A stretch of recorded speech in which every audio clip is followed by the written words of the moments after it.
So, welcome. Got something new for you today about black and whites, making black and whites in Lightroom. Over the years, been doing black and whites a lot of different ways. You may have seen them yourself at Channel Mixer, black and white photo adjustment layer, or just taking the saturation down, which is kind of weak, but still makes a black and white. I keep coming back to Lightroom. It's just really a powerful program and has all the options and adjustments and getting things ready for printing, and just quite a way of doing it. So that's what today is about. If you're watching, if you're seeing this somewhere other than techies.com, be sure to have a look. Come see us at techies.com. There's a special section with this post I call my whys. So we go over why we do this and why we do that, and why it was this way and why it was that way. So give it a look when you get a minute. Thank you. I hope you enjoy. If you have a question, let me know. Making black and white from this color photograph. Old red rusty car, and the graphic of it is something that's pretty strong, so it makes a nice black and white. So to get started, we'll go first to camera calibration. We kind of start at the bottom, and the main thing that we're looking for here is this would normally come in as Adobe standard right there, and we're really just controlling contrast, a little bit of snap. We're looking for something that might be a little bit too much. The vivid is something that I would always go to, because it kind of it's like some of the color films from the film days, and vivid is very much like a film, Fuji Velvia, that you may have heard of. But the main thing we're looking for here is that snap, that kind of strength about the image, and that might be a little bit too much for what we're going to do. So we're going to back up and see maybe about neutral. That's looking good. We've still got good color, good sharpness. Moving on, we go to effects. Nothing really there. We're not going to add any grain or no haze or anything like that. Then moving to the lens correction. Once again, not much anything that really needs fixed.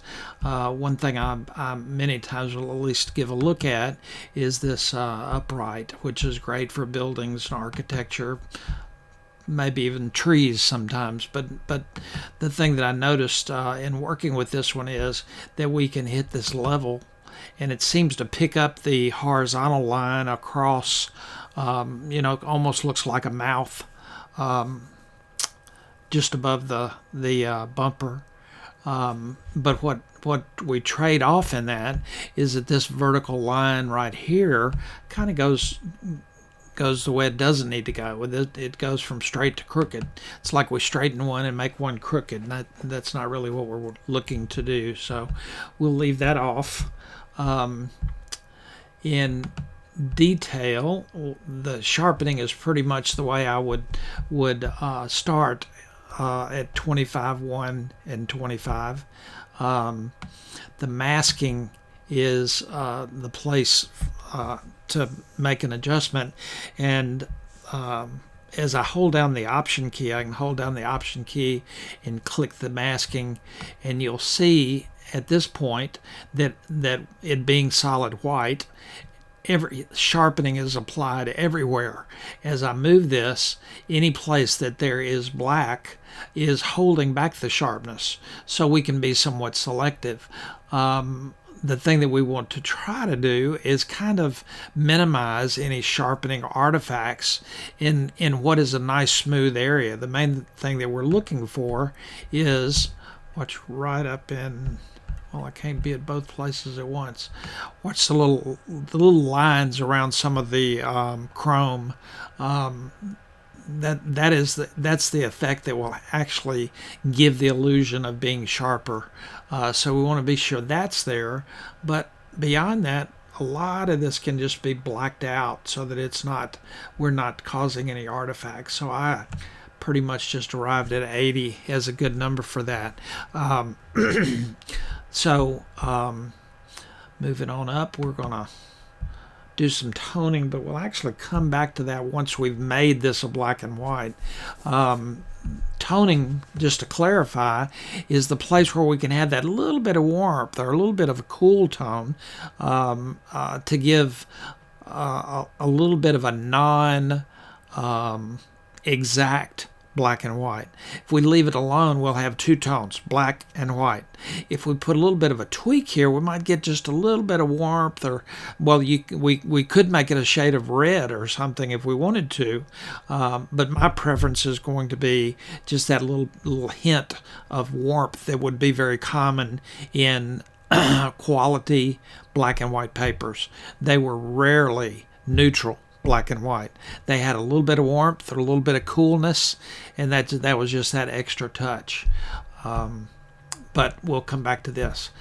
In the next one, HSL, color, and BW is where we're going to actually create our color, our black and white. The thing that happens here is that we will, because the car underlying the black and white is actually red. You remember that from just moments ago, that we can actually take this slider and we are actually affecting that red. We can darken just the red in the photograph. And then another thing that's possible, instead of, we can actually just use the slider and select the red, or better than that, let's reset this back to 0. And if we know, as I did, that I wanted the red part of the car to be a little bit darker, I can just pick a nice smooth tone that I know is red and darken it down. And now, as I do that, you can see that we're actually affecting the red and the orange to get that darkness.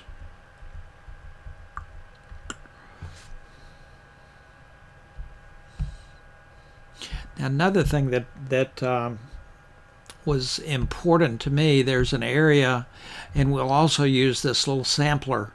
There's an area that was actually reflecting the sky right in there. I'll show it to you. We'll go back to color just to look, and you'll see right in that area there's a little bit of blue. So I want to be sure that that shows up really nice. And to do that, we'll once again use our target sampler and find an area of blue, which I think would be right about there. And we're going to take that blue and actually lighten it up just a bit. It's nice gradation in there. See it now? Now you can see it. I'm going to go back to dark just so you'll see. See that that's just solid now. But if I lighten it just a bit,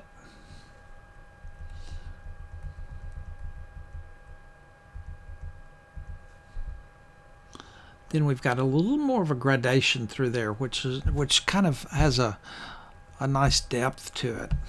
Some of these other colors have been done, and it all just has to do with making the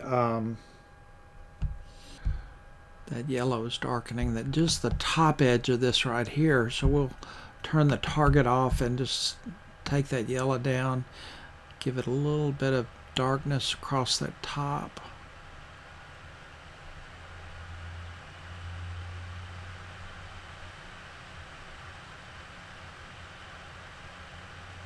Something like that. There we go. Moving on, the tone curve is something that I use it some, but it's not a regular thing, and especially not in the black and whites. So we're moving on to basic, and in basic we are looking to set our black point and our white point.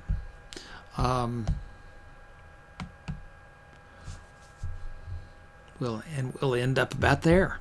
That is, I've got a little preset set up just specifically for this photograph, but you can see where the no real adjustment for the contrast, a little bit lighter on the exposure. The highlights, we want to be sure we maintain detail in this highlights and the shadows, and we want to be sure that we've somewhat set our white point and black point so that we once again maintain that detail in the highlights. The shadows, some of the darkest areas right there, we actually, let me see here, let me show you this. See, we've got a look. This is once again showing the black area is what clips, what would actually, if it was done too much, it could actually even block up the ink a bit. But as long as we're within a little bit, we could be as much as like there, which has major detail in those blacks, but the blacks are black. They're pretty much gone. So with this, we can go as far as something like that.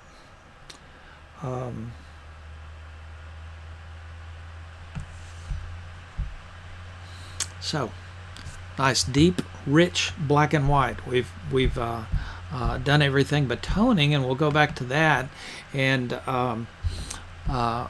realize for me that there is just like I said, just a hint of warmth that we're going to pull from this, and we get this very specifically with these numbers at 52 and 6 and 37 and 6 in the shadows. So the two of them are slightly different. So the once again, to give it a little bit of depth so it's not too monotone. The thing that I've done, I'll kind of give away my procedure here. I found some warmth that I liked within some presets from that are just standard in Lightroom, and I like the color that was used, but I knew that it was much more overdone than I liked. So I took the settings for the warmth, which was the 52 and the 37. And then I started working that saturation down and down and down, and I arrived at that 6. See the 6 there and there? So that got me just that little touch of it. Here I can turn this switch right here on and off, and you'll see before, after. Like I say, just a hint. By the way, this photograph was made with a Nikon D750 and a Nikkor 20-35 f2.8. The zooming was at approximately 35 millimeter, and the aperture was at f8. ISO 100, and the original was a RAW file and still is. See it right there? So we are non-destructively editing here in Lightroom, and if you have any questions, just let me know.